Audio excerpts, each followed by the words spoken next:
घंटालाल recording studio Guraru गया। सवाना प्रवीण जी जिंदाबाद जिंदाबाद जिंदाबाद। कोच दक्षिणी के जिला परिषद कैसा हो, सवाना प्रवीण जैसा हो। मोहम्मद सफराज जिंदाबाद जिंदाबाद जिंदाबाद। कोचा दक्षिणी क्षेत्र में भैया एकता अबरी बनाई है। कोचा दक्षिणी क्षेत्र में भैया एकता अबरी बनाई है।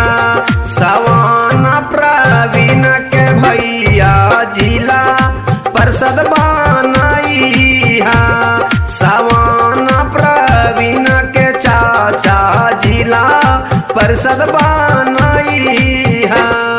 सवाना प्रवीण जी जिंदाबाद जिंदाबाद जिंदाबाद। कोच दक्षिणी के जिला परिषद कैसा हो, सवाना प्रवीण जैसा हो। मोहम्मद सफराज जिंदाबाद जिंदाबाद जिंदाबाद। मिक्स बाय विकास भारती। अपने अपन बूथवा पर वोट देवे जइहा। सवाना प्रवीण के जिला परिषद बनई है।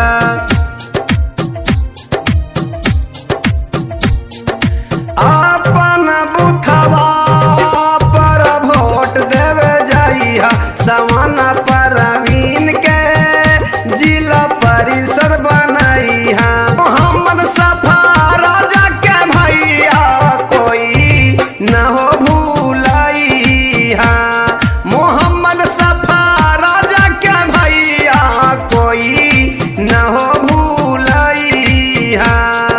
संझिया बिहनवा गे दीदी बटनवा दावेला सीखी है। संझिया बिहनवा गे दीदी बटनवा दावेला सीखी है। सवाना प्रवीण जी जिंदाबाद जिंदाबाद जिंदाबाद। कोच दक्षिणी के जिला परिषद कैसा हो, सवाना प्रवीण जैसा हो। मोहम्मद सफराज जिंदाबाद जिंदाबाद जिंदाबाद। कोई केतनो काही लेकिन झांसा में न जइहा।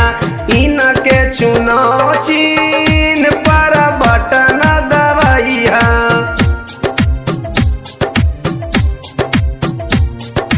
कोई केतनो काही लेकिन झांसा में न जइहा।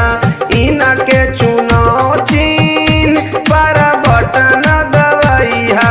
भंटा लाला गावेला गानवा बतिया नहीं कोई भूलइहा। भंटा लाला गावेला गानवा बतिया कोई न भूलइहा। सवाना प्रवीण के दीदी जिला परिषद बनई है।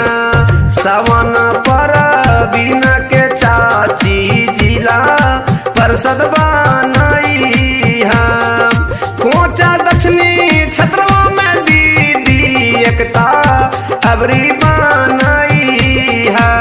सवाना प्रवीण के चाची जिला परिषद बनई है।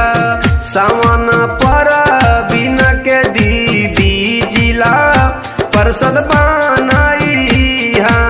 मोहम्मद सफा राजा के चाचा कोई नहीं भूलई है। मिक्स बाय विकास भारती।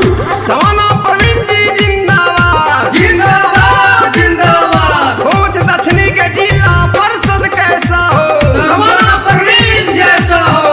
मोहम्मद सफराज जिंदाबाद जिंदाबाद जिंदाबाद। क्यों पड़े हैं चक्कर में, कोई नहीं है टक्कर में। घंटालाल रिकॉर्डिंग स्टूडियो गुरारू।